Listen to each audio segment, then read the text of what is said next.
So we're here. My name is Ken Heinlein. I am the principal tuba of the Akron Symphony, and we're here with Clint Needham, our illustrious composer, colleague, friend, guest, who has a new piece coming up here with the Akron Symphony. The Akron Symphony and Baldwin Wallace University have commissioned Clint to write a tuba concerto for me. So we've got that coming up, and we just kind of wanted to talk about what the piece is and what it does and why it is and kind of how it came into being. One of the things that we come up against, and one of the things that we have to talk about here in an interesting way, is that it is easy for people in general, even in classical music, to not take tuba seriously as an instrument. Right? That's true. And this is a thing that, even as we're kind of setting the stage for this, that we've butted up against a little bit. And so the most important thing here is that we understand that, like, tuba is a legitimate instrument. And the people who play tuba aren't just big dumb ogres. There is a thing, some are, right?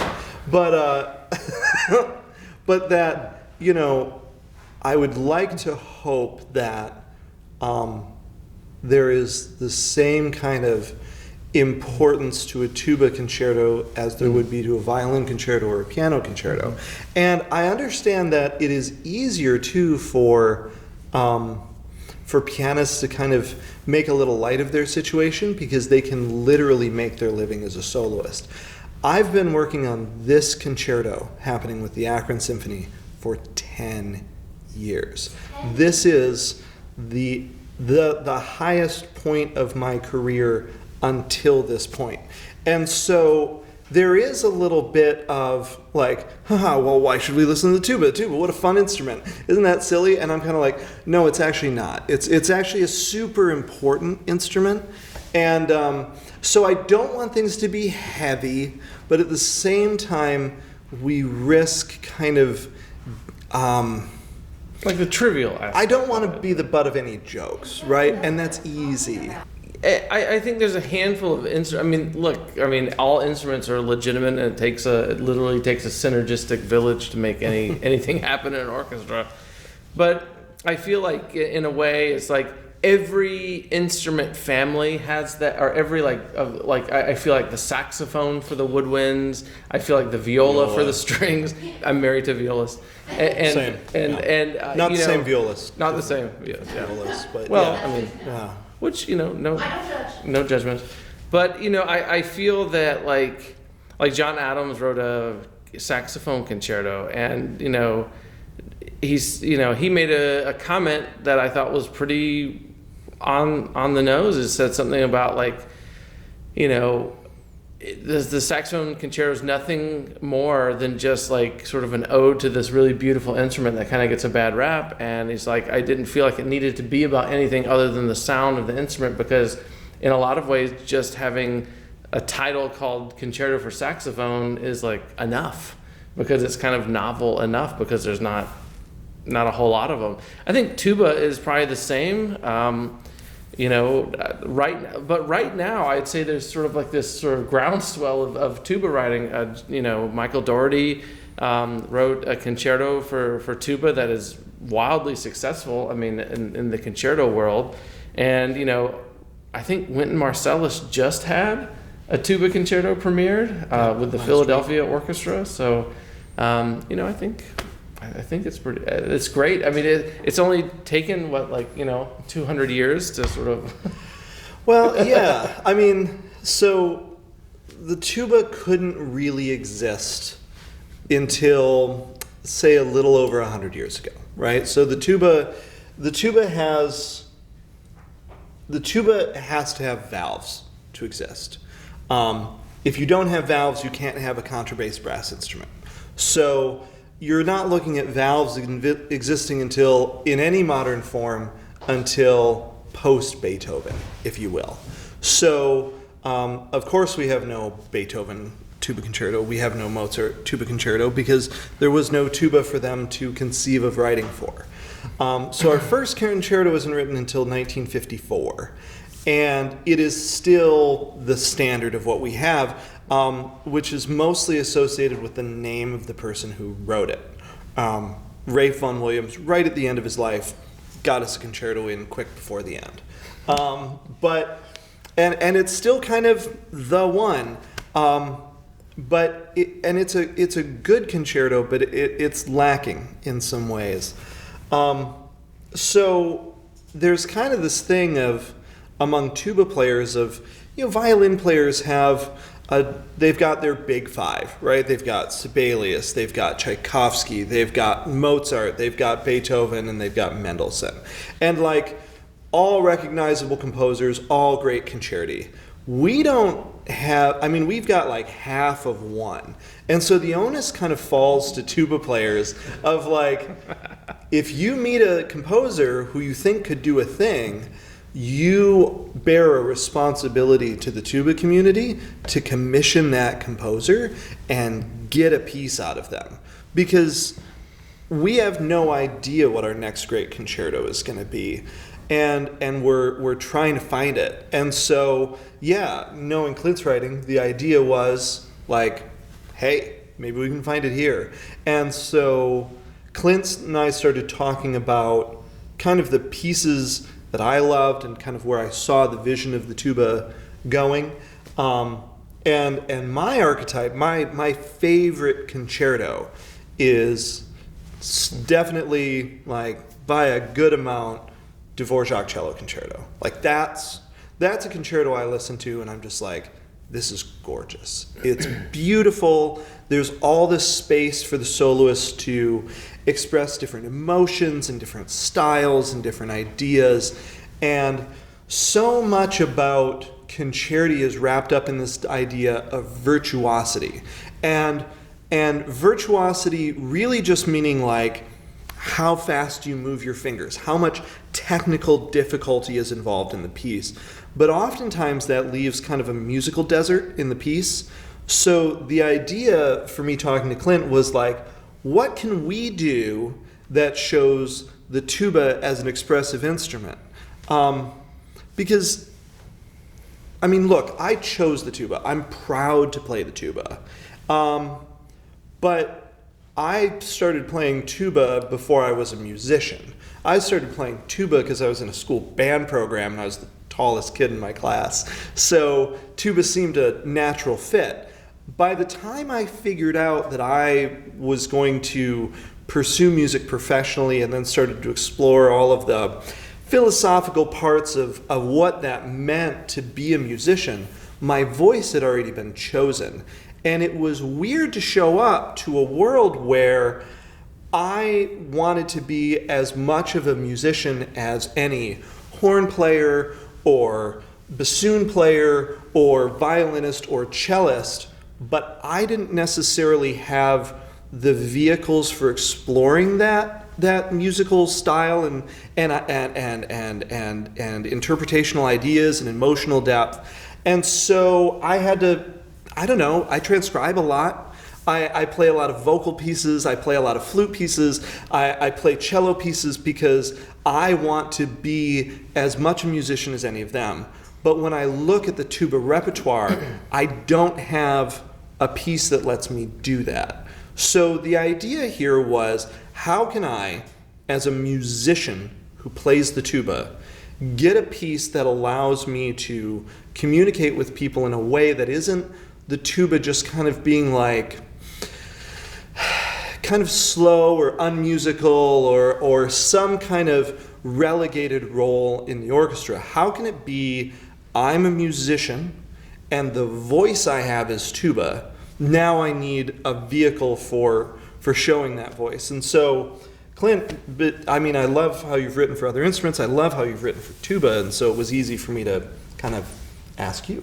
Oh, well, I think it helped that we shared sort of a similar take on concerto. So I tend to love those concertos that do say something or speak in some way that's not just virtuosic.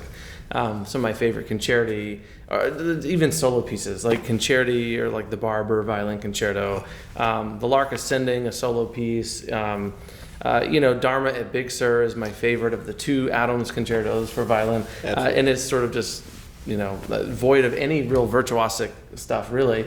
The Barber Violin Concerto, that last movement seems like a throwaway because it literally is. He wrote these first two movements that he put himself into, and then the violinist was a little smarmy about it, and so he's like, fine, I'll just write you some fast music, here you go.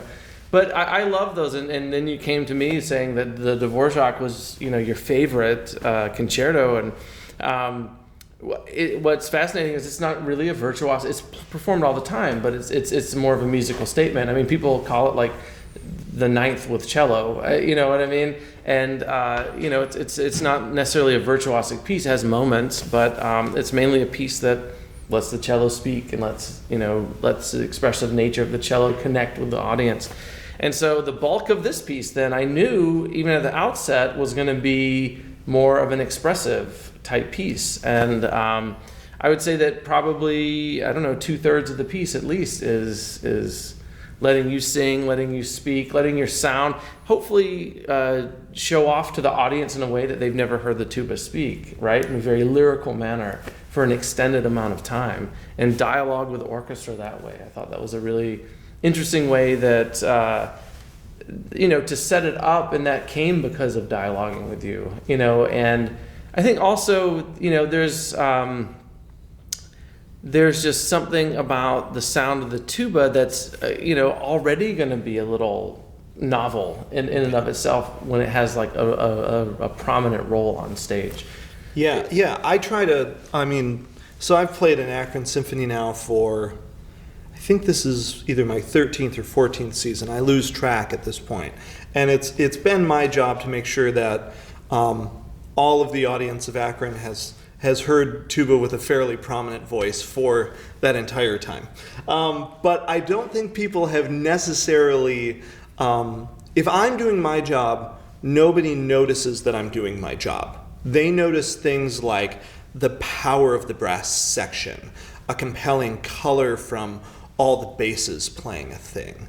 But I would have to be more strident than my role in the orchestra for someone to hear like, that's a tuba, he did that thing. So I've never wanted to do that much. And so there is going to be this kind of, I think it's going to be shocking for a lot of people to hear an orchestra right up front. And I love that in the concerto it starts with me just playing a cadenza. The first thing that happens is it's me all by myself at the front of the stage playing a musical idea, just to kind of get people into that sound world. And I think one of the reasons that it's most jarring for people is that I think there is this brain thing that when we hear people playing in what we expect to be like a singing register, we identify with the sound more. If we hear something that's outside of the singing register, it starts to feel maybe like a little ridiculous to us. Like when we first hear piccolo, it just sounds like a whistle. We don't necessarily think of it as a melodic instrument. When we first hear tuba, it's so low. It's just like, what is going on? And so one of the things I love about how you've written this is by putting me in a certain register. It's kind of where we would expect like a big bass baritone to sing a line. And it allows it to be kind of in that human range of hearing where people expect it to be. And hopefully it allows us to kind of immediately bridge that gap where people can come from this place of like, tuba at the front of the stage, that's ridiculous, all the way to like, these are musical ideas and this makes sense within its own place. Yeah. And then what was important to me is this idea of, we didn't really talk about this, but this idea of like legitimacy, quote unquote, especially in the concerto realm. And, I think a lot of times, I know that there's a composer who recently wrote a tuba concerto with band. I think a lot of times it gets paired with band, which is really, I think, a hard pairing in a lot of ways. The bulk of the strings and using a small orchestra seems like a much more kind of elegant presentation.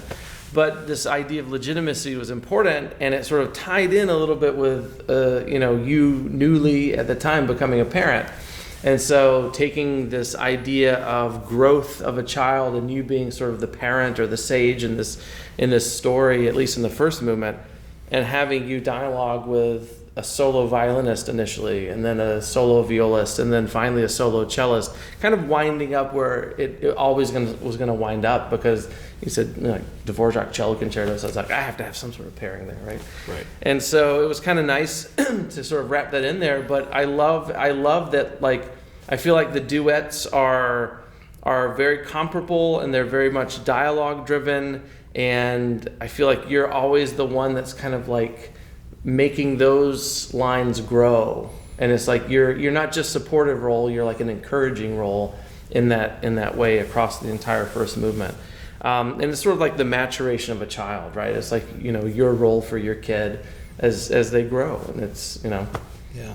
No, I mean, it's one of the cool things about, so we were originally supposed to premiere this concerto a year ago, which means, of course, we'd have had to write it beforehand, and that all got pushed back because of COVID. But this because we had the time, and you and I were able to spend some more time chatting about the piece and bouncing ideas and all of this, this kind of Vox Paterna idea came about. And Clint and I have known each other for, how long have we known each other for? A decade, right? Yeah, I mean, at least. And I knew about you before BW. I knew your reputation as a composer, and I was excited to work with you. And I played your brass quintet, and so I knew Clint as a composer who's also a brass player, because all your degrees are in composition, but you were a trumpet player. Yeah.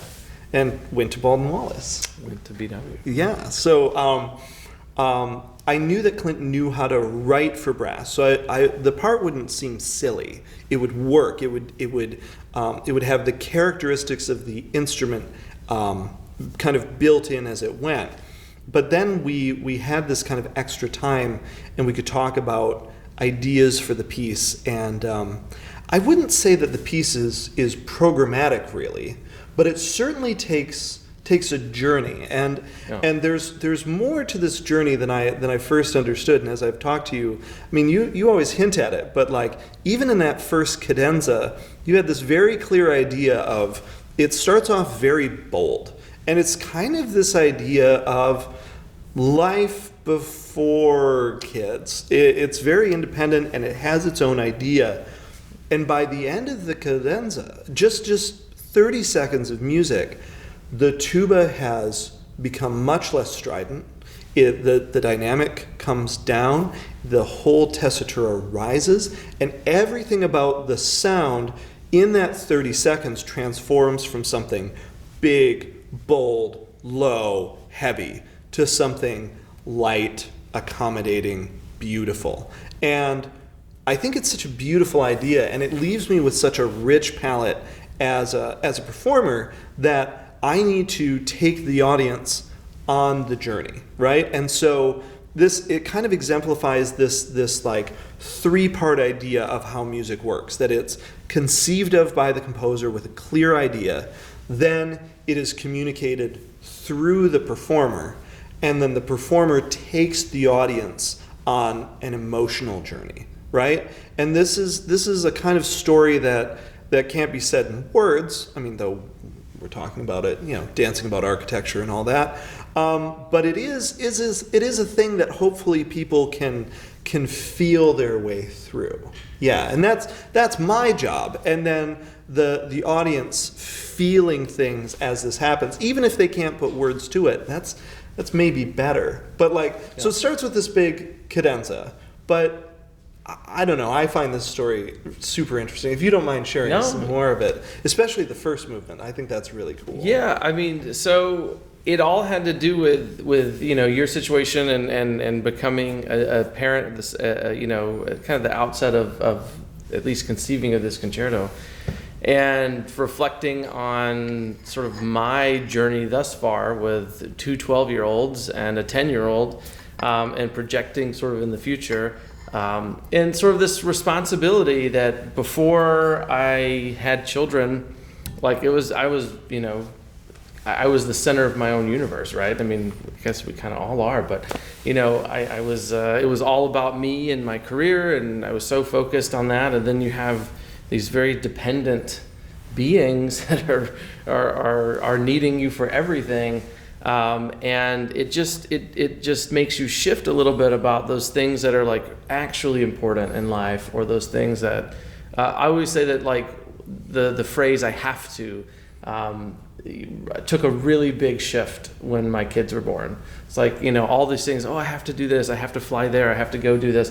I have to write this piece. I have to, all those things were like, yeah, I want to do those things. All right, they became want tos, and like I have to take care of my kids.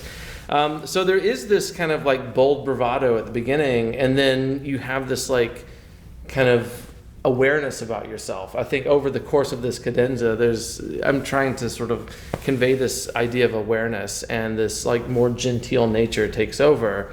And then the orchestra kind of comes in, it actually literally meets your note. That's like the first note the orchestra kind of comes in on. And it's like flutes playing in the same register that you end on, which is like a kind of novel thing too, right? And the orchestra kind of begins from there, and then it just sort of envelops everything, and then you just get to sort of sing from within. And then eventually, like I said earlier, like there's this, this violin solo that comes in, so it's sort of still finding its way, it has like no footing. And then there's the sort of adolescent violist who's like trying to like fight with you sometimes. It's like the typical concerto call and response, or kind of that fight kind of version of a concerto, though in a somewhat kind way. And then by the end, it's almost like that solo line acquiesces and understands like the role of the parent, and like actually literally plays in unison with you. There's this moment at the sort of high point of the first movement where you and the cellist, aren't in like dialogue duet or anything. You're like actually moving as one, and I think that's hopefully going to be a striking moment. In my mind, it's going to be a very striking moment. And you sound fantastic on it in the rehearsals. So, yeah, the first movement is sort of like just your role raising your kid, and all of the sort of things that puts on you. And by the end, you're able to sort of hand over. I don't know, like maybe the child is now the leader. I don't know. You know what I mean? I have these sort of weird ideas for me, but I want it to be universal enough that anyone can understand this. And it could be sort of some other parental role, right? It doesn't have to just be like raising your own kid. Yeah. Teachers or whoever mentors can sort of see themselves, hopefully, in the trajectory of this. And then the second movement, you get to be like a fun storyteller, because that's, to me, a neat part of this parental experience. When you can really tear them away from a video game and let them in on some stories of your life or your parents' life. I always loved that growing up, hearing stories my grandparents would tell or my parents would tell about their childhood. And so imparting that, it's sort of a whimsical 4-minute kind of, this is where the the technical showpiece gets to kind of come into play. Well, but it makes sense. I mean, I think story time is my favorite part. So my son is coming up on 18 months old, and story time is definitely a hit in our house. I always thought I would enjoy story time, but I love story time. We are going full bore Llama Red Pajama right now. Oh, yeah. And that's a good one. yeah. All the voices. The whole series. I can't wait. Yeah, I'm trying to save myself a little bit. But this idea of if there's one thing I've gotten grief from my family, it's that every time I tell a story, it's a little more fantastic than the last time they heard it, which, if you want a recitation of facts, buy a book. If you want a story, that's how it works. Yeah. So it makes sense, and it. So the moment I saw that you titled the second movement "The Storyteller," I was like, got it. Yeah. I understand what I am doing here, and over the top is the bass line, and so it is more technical, but it's really fun. And one of the things I loved about working on that, because this, writing a piece like this is always very scary for the commissioner, right? I wanted this piece, but at the same time, there's a version of this where you could have gone off and written a piece and then handed it in, and I couldn't play it, and that's not what you want. So we've been working on a lot, and you've sent me ideas and such, and even more, I was playing ideas for you early in the process of like, oh, this is kind of interesting, but I can do this, and then you took it and ran with it, and I was like, okay, that's enough. I can't do much more of that. But it's fun, it's exciting, and it's interesting, and it plays to kind of the technical way I like to approach the tuba, which is really fun. And I hope it has some interesting moments in it that sound exciting and impressive, because to kind of moderate what I said earlier, I don't want a concerto that's all about just, scales and arpeggios all over the place. But I do want a scale that people hear a thing and they're like, wow, or like, woof. There's got to be an excitement factor to a concerto too, and I really like that the second movement really contrasts the first in that it is lighter and it is more about the excitement of the experience. Yeah. Well, and I think also, just this, it kind of needed some sort of foil, right? This kind of built in there. And, it's much more a traditional kind of role where the orchestra takes on an accompanimental role. The orchestra gets to kind of behave that way, and then you get to kind of shine. You have a lot of like micro space that you get to fill. And, I think working with you was great because I kind of had these things I wanted to try out and do, and there was so much I didn't know about what the tuba could do. And you particular kind of enjoyed doing, or you could do, and that kind of made my imagination run wild in a different way. But I one of the funny stories of kind of I not early on, but I'd almost finished the piece, I guess, and we met to kind of go through some things, and I didn't tell you that there was a Strauss quote in there, but I just wrote the word heroic. And so I quoted a few things actually, but only one thing in the tuba where the hero motive from Ein Hildenleben, in a sort of ugly way. It's like me telling the story. So it's not Strauss, right? I'm writing Strauss, and so I have this thing, and you're like, I'm a little uncomfortable. like this, and you're right, you're like, you wrote this. I was like, oh, okay, yeah. So there's a few things in there. There's like Scheherazad's in there, Carmen's in there, Petrushka's in there. All of my favorite like story pieces are in there, and then you get to be the hero among that sort of little interlude almost in this piece where I'm cycling through these quotes.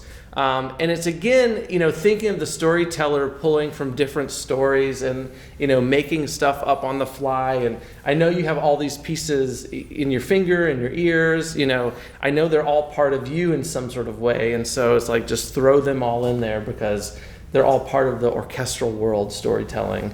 And then, that lasts for maybe 30, 40 seconds, right? It's just a little thing. And maybe the audience will be like, oh, and then it's fleeting and it's going. And then it gets back into you sort of being like but then they travel in the cave and it gets dark or something like that.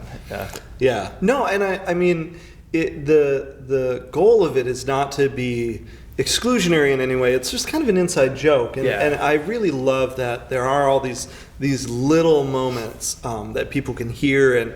And I think if you walk into this piece and you know nothing about music, if you know nothing about orchestra, if you just love the tuba, I think you'll have a good time listening to this piece. I think it will be kind of a showcase of just an idea of what the tuba can be and do.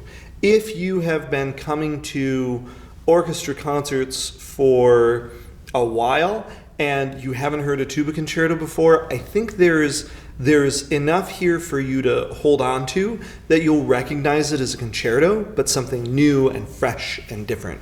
And if you've been involved in music for a very long time and know all these pieces by ear, there are these little quotes and fun things in the piece for you too. And so what excites me about this piece is that it doesn't just work on one level or another. It really is all of these things at the same time. And one of the hardest things about being an audience member is that everybody just it's kind of going to be this experience of listening. I've lived with this piece for months now, and as we've worked through things and figured things out, and I have about 12 minutes to get all of those ideas across to the audience, and it's a big responsibility as a performer, but I'm really excited about it. I mean, that's what I asked for. That's why I wanted to do it. Well, the whole show's really cool too. I mean, just kind of knowing. I always like to know.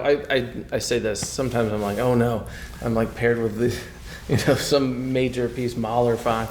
But what I like about this program is it's all sort of this take on concerto, right? So there's like a harpsichord concerto, right? And there's the concerto for no soloist, right? The Dumbarton Oaks Concerto by Stravinsky, and then tuba concerto. So it's this like play on concerto where you hear a concert with concerto. Oh, what violin concerto? What piano concerto is going to be played? None of them, which is great. Yeah. No, and look. So I first thought of asking you to write this. So I've had this idea of, let's have Akron play a tuba concerto for a very long time. And then the idea was, okay, what concerto do we do? And came up to that original kind of block that I had of like, well, I don't feel particularly strongly about any of these. And if I don't feel super strongly, I think that'll come across to the audience. So let's just do something else entirely. And then you worked with the Akron Symphony writing the Sounds of Akron commission for us. And in the middle of that, it was just a normal week like any other week. My music comes in the mail, open up the manila folder, pull it all out, kind of look through everything. Oh, here's the new piece from Clint, and I'm just looking through, and then all of a sudden you see the word that you never expect to see a couple weeks before the rehearsal, solo. And I was like, okay, well, off to the practice room we go, and so Clint wrote a tuba solo in the middle of this Sounds of Akron piece. And I thought it was a really cool, it was this like big open fifth, just kind of, it sounded so American.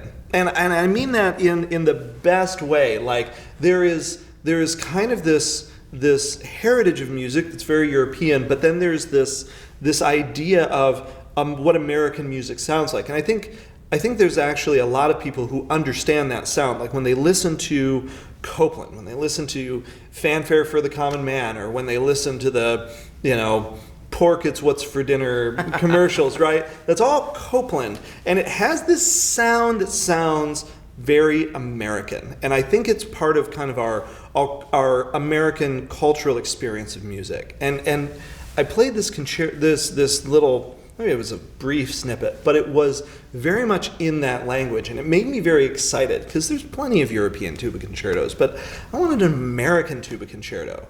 And I had hoped you liked it, so I went up to you after the show and was kind of like, "Hey, did you like that? Maybe we can work together in the future and do something like this." And so yeah, you kind of know the Akron Symphony. You've been around the Akron Symphony for quite some time with us. Yeah, and I really appreciate when I get to work. I mean, it's very rare for a composer to get to work with an orchestra, 2 times, 3 times, and the handful of times that's happened in the past for me, each time is more rewarding because I kind of get to know. I mean, I literally get to put a face to the instrument I'm writing for, and I kind of understand their skills. And look, I am always someone who, if I can, I want to know the commissioning body, and I want to write something, that I know that they either want or do well, or we can somehow come to an agreement between my wants and their wants and my abilities and their abilities, because I think that's the only way the audience is going to get anything out of it, right? It's a weird thing we do. It's like the composers do one thing and then be like, okay, I need to communicate it to the audience, but I need to go through you to do that. And so it's like a weird trust exercise, right? That we all have with each other. So, but yeah, getting to work with Akron Symphony again is great. It's always an amazing journey, and it's always a really rewarding experience. And the audiences are always really, really gracious and nice. And you guys do a fair amount of new music, and I think they're always game for it, which is really nice. I mean, I've gone to many concert halls around the country, and I'll go and sit in the audience, and I'll never forget the New York Philharmonic, and I'm sitting there, and I'm like, wow, this is very low attended. The audience isn't even half full. They're doing an Elliott Carter piece to open the show, and played it well, and I'm like, well, no one got to hear that. But then for the second piece, full house. It's like they all knew to just stay away. I'm like, wait a minute, this is not the way you do this. But no, the audience for Akron's always great and receptive. And what I appreciate is I get this sense that they're going in not with the expectation of you are going to give me Brahms, but I'm going to kind of go in and at least meet you halfway. And I'm going to be open to what you're trying to say to me. And I think this piece hopefully is not going to be off-putting to anybody, but I think we'll be able to communicate with people in a very musical way. And I don't know, we'll see what happens. Right? Yeah, it's kind of this heady idea, like what is art? What is this thing? Why do you go to an art museum? Why do you go to an orchestra concert? What is the idea? And to me, the answer to that huge question is simply, we go there to feel things. We go there to share feelings. Yeah. There is something very special about reading a piece of literature or looking at a piece of art or hearing your favorite piece on the radio, and you feel something. And that's what we connect with, right? It's not about words. It's through words. It's through visual experiences. It's through hearing that we can communicate from one emotional human being to another and kind of communicate the human experience, something about that. And that requires like this kind of, we say openness, but it's like openness to come to a concert and be receptive to a piece that people have never heard before. Right. And I think if people walk in and they're interested or even just curious, the idea is for people to be able to experience this new thing, maybe in a new medium than they're expecting. Tuba's not generally this grand communicator of human emotion, but here maybe it can be, and I think that's very exciting. Yeah, and I think we're always aware, and I think Akron does a good job with this too. The symphony is understanding also that we're in the art business, we're in the communication business, we're also in the entertainment business. We're all part of that big umbrella. And I think it's important to not communicate at an audience, but try to create a dialogue where you're communicating with. And we don't do that with, applaud, like play something and then applaud for it. That's the sort of more surface area dialogue there. But I think what you're getting at is this connectivity, and I think that's an important thing that we all try to do. Yeah.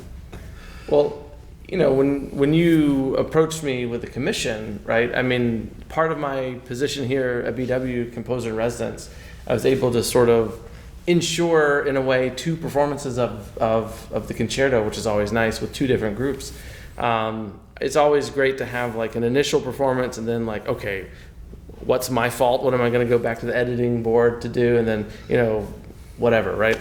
Just another try at it. So it was great to sort of dually commission it through the Akron Symphony and my position here as composer in residence through BW. So very grateful for both organizations to sort of bring this piece to life. Yeah, Baldwin Wallace has you, part of your job is writing for BW faculty, and of course we're both on faculty here at BW, so we're kind of able to combine forces and everything kind of work together really well, and so it's kind of my idea, and I got to rabble rouse for it, but I'm just the tuba player here, which is great.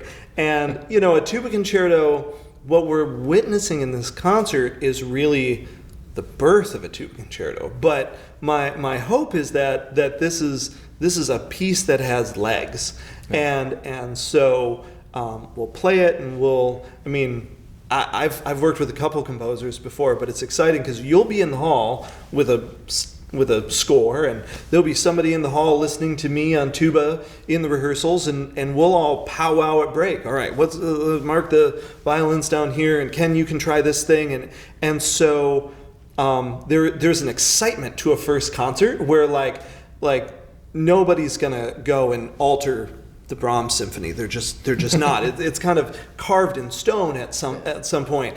But this piece is very much still alive, and the excitement of going into this first concert is pretty extreme, because we're going to be doing things to make it work with this orchestra in this hall, and it's all kind of nothing's set in stone. It's all putty still, and it's really fun. And then we'll talk more afterward, figure out some ideas, do it again, play around some more, and get this out into the world more and more.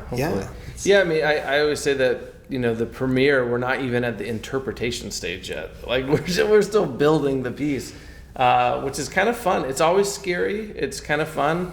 I love those moments where you're like, wow, did I write that? Or, what I hate are those moments like, oh my God, did I write that? So I'm sure there may hopefully be less of the latter, but no, I'm so excited about the way you play, how you're approaching this, and I know the orchestra's got some tricky stuff for about 4 minutes in the last half, but it'll come together. It's a tough program, but it'll be great. No, it's really fun, and I owe lots of thanks to everybody in the Akron Symphony. I've been rabble rousing this concerto for a long time, and it's only because our music director Chris Wilkins is excited about this, and our whole board is willing to kind of support this idea, and the whole kind of Akron Symphony community is willing to trust me and trust you and to build this new piece. But pieces don't just spring forth out of the void. They're the result of all of these human interactions and all these people kind of believing in each other and investing in each other. And so it's so great for both of us to be able to work at Baldwin Wallace and then both work with the Akron Symphony to kind of get those two organizations working together on both of our behalves. And hopefully the result of it is this thing where the sum is, or the whole is greater than the sum of its parts, right? That it becomes larger than itself, and we're all just a part of that. And that's where I get really excited about music, where you get done and it's not just you saying like, did I just write that? It's where I get done playing a thing and I kind of hear it come back from the hall and I'm like, did I just play that? Did that just happen? But that kind of like grand confusion is kind of part of the grander experience of music that we're all kind of going through at the same time. But yeah, I'm thrilled. I can't wait to take this piece from out of the practice room into living in a concert like this. I can't wait to hear what people think of it. Yeah, so this concert is it's titled Baroque Virtuosos, but it's kind of this old meets new, right? Where we have this idea of very old music, like a Brandenburg concerto, but we also have very new music, the Dumbarton Oaks. And I see this tuba concerto as kind of being at an intersection of these two worlds, because one of the things that's interesting about a lot of this very early music is that a lot of the things kind of the weight of what we kind of expect from instruments didn't exist yet. It was just composer's playground, right? We have these instruments that are relatively new in their formulation at the time in this group that is relatively novel, and let's just see what we can find. And the tuba concerto kind of exists like that. With the tuba being so new, it's kind of this fun thing where you were able to kind of be in this place where we have this kind of interesting instrumentation that hasn't been put together before with this kind of new-ish instrument. Tuba is the baby of the orchestra. It's certainly a largish baby. But yeah, it kind of, you can kind of be, it is kind of a Baroque concerto for tuba in that way, right? Yeah, and I think also, like, especially in the Baroque era, there was this real almost adherence to the practicality of playing. It wasn't about fireworks and these sorts of things. It was about the sort of nitty gritty. That's why there's so many arpeggiations and scales and so in all these concerti. But it's there's something pristine and beautiful about it. They also tend to be shorter. The concerti of the Baroque era tends to be shorter, and I think, you know, both of those factors were things that I thought about with this piece, and I do love that I get to sort of do this thing that's a little unexplored, kind of like the composers of the Baroque era. You know, it's like, even though I'm writing a harpsichord concerto, there aren't millions of harpsichord concerti written for this instrument yet. Right. And so it's sort of dawn of something new. And then also this play on the word concerto, because then you're doing this dumb Bartók's concerto, which is kind of this like concerto for small chamber orchestra where everyone's playing these like kind of concerto style little things. And yeah, it's great. And there's something very structural about the concert, and form is such an important thing, and that's something I thought about a lot with this piece as well. Yeah, and you know, I think any instrument, if you listen to just that instrument for too long, it can start to get a little boring. So that's where it's kind of exciting that in the middle of this, there is kind of that, like, yes, I'm playing a melodic line, but I'm playing with the violin, and we are playing together. We're in duet, and then me with the viola, me with the cello. So it kind of gives some tonal relief from just listening to the tuba all the time, but it shows off what the Akron Symphony is, which is it is players who are, it is a group of individuals who have musical ideas, and the performance in the moment and how we interact with each other will be unique to that moment and to those players. And it means that the concerto performance that people will see is this snapshot in time, this orchestra, this soloist at this point in this hall. And that's that impermanence, that thing that it is, that snapshot that you are there for and then it's gone, is really exciting to me. Well, and some of my favorite pieces, like you were mentioning earlier, Dvorak opens with like 6 minutes of just the orchestra before the cellist even comes in. You get to really hear like the ownership of that ensemble before the cellist layers on top, or the opening of the second movement of the Barber Violin Concerto, which opens with arguably the most beautiful oboe solo ever written for, you know, like a minute, and then the violin has to come follow that, right? So it's I love those moments where it's like, oh, it's like the orchestra is kind of having their say, and you know, Baroque concerti owned that too, where it was a lot of sort of the soloist is playing their thing, and the orchestra like, you know what, we can do that too. It's just like